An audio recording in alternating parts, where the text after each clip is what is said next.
नमस्कार शेतकरी बंधू आणि भगिनींनो, आज दिनांक 16 मार्च 2026 आणि आज आपण हवामानाचा अंदाज देणार आहोत. तसं मागच्या आठवड्यात 2 वेळेस आपण व्हिडिओ बनवले होते हवामानाच्या अंदाजाचे आणि दोन्ही व्हिडिओमध्ये सांगितलं होतं की 16 तारखेनंतर अवकाळी पावसाची शक्यता आहे.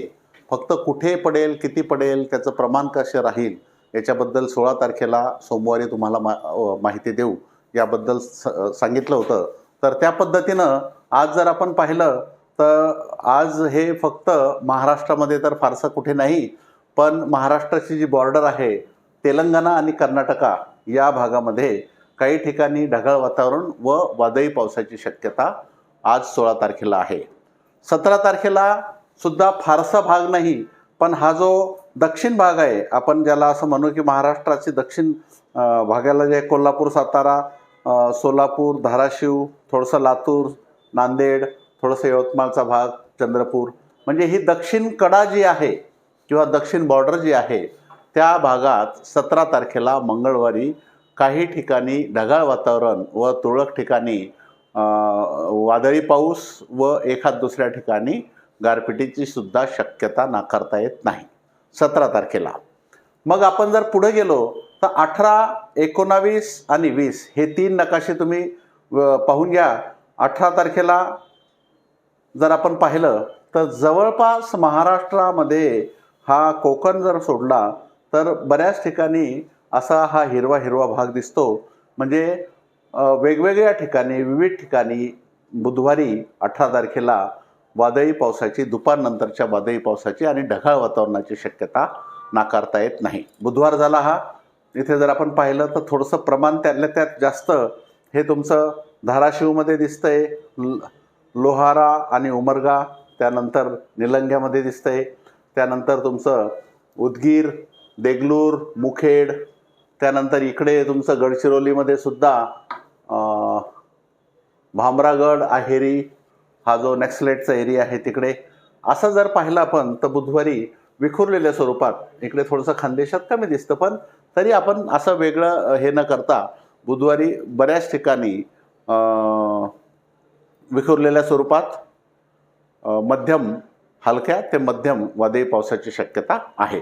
जर आपण गुरुवारचा नकाशा पाहिला तर गुरुवारी हे प्रमाण इथं मध्ये थोडंसं जे आहे हे थोडं पांढरं झालं आहे. म्हणजे इथे ॲक्टिव्हिटी कमी होतील, पण मात्र खानदेशात वाढली, इकडे वाढली, इकडे सुद्धा थोडीशी वाढली. आणि शुक्रवारी जर पाहिलं तर शुक्रवारी सुद्धा तुमचं पूर्व विदर्भामध्ये थोडंसं प्रमाण इथे जास्त दिसतंय. इकडे मग आपला हा जो पश्चिम महाराष्ट्र आहे हा थोडासा क्लिअर झालेला दिसतो. पण ओव्हरऑल जर आपण पाहिलं बुधवार, गुरुवार आणि शुक्रवारी जर आपण पाहिलं तर हे बघा पूर्ण महाराष्ट्रात जवळपास कुठला जिल्हा सुटला नाही. फक्त ही कोकण किनारपट्टी जर वगळली तर बऱ्याच ठिकाणी दुपारनंतरचा वादळी पाऊस पडण्याचा अंदाज आहे.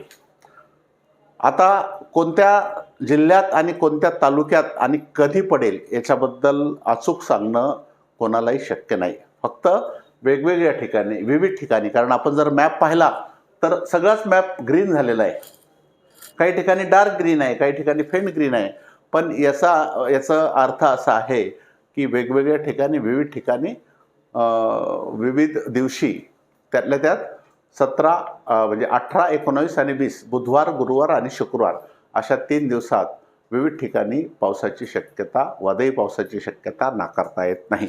त्यामुळं सर्व शेतकरी बंधूंना विनंती की त्यांनी पिकाची, म्हणजे याआधीच आपण आव्हान केलं होतं, SMS द्वारे सुद्धा सांगितलं होतं आणि यूट्यूबवर सुद्धा आपण 2दा व्हिडिओ बनवले होते की शक्यतोवर 16 तारखेपर्यंत किंवा 17 तारखेपर्यंत ज्याचं शक्य होईल किंवा ज्यांचं जे हार्वेस्टिंगला आलं आहे, परिपक्वता अवस्थेत पिकं आहे, त्याची कापणी आणि मळणी करून साठवणूक घरात करा, असं आपण 2 वेळेस आव्हान केलं होतं.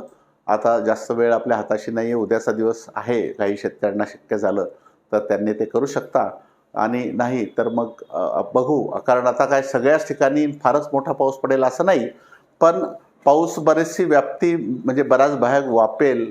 आज कुठे, उद्या कुठे, परवा कुठे अशा ठिकाणी पडू शकतो आणि वादळी स्वरूपाचा पाऊस असतो. गहू पडू शकतो, त्यांना गहू झोपू शकतो, हरभऱ्याचे घाटे गळू शकतात, इतर पिकांमध्ये सुद्धा काही प्रमाणात नुकसान होऊ शकतं.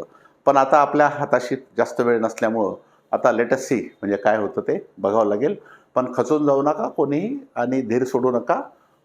हे संकटसुद्धा आपलं निघून जाईल असं आपण ईश्वरचरणी प्रार्थना करू. धन्यवाद.